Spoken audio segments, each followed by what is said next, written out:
رمضان کا تیسرا عشرہ شروع ہوتے ہی رحمت اور مغفرت کے بعد جہنم سے نجات مانگنے کا وقت آ جاتا ہے۔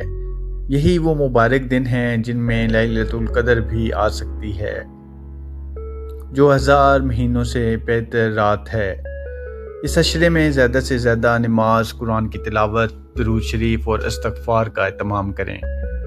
خاص طور پر یہ دعا کثرت سے پڑھیں: اللہم انکا عفو تحب العفو فاعف عنی، یعنی اے اللہ تو معاف کرنے والا ہے اور معافی کو پسند کرتا ہے، مجھے بھی معاف فرما دے۔ اگر ممکن ہو تو راتوں میں جاگ کر عبادت کریں اور اللہ سے اپنے گناہوں کی سچی توبہ کریں۔ ہو سکتا ہے انہی راتوں میں آپ کی دعا قبول ہو جائے۔ بہت بہت شکریہ، جزاک اللہ۔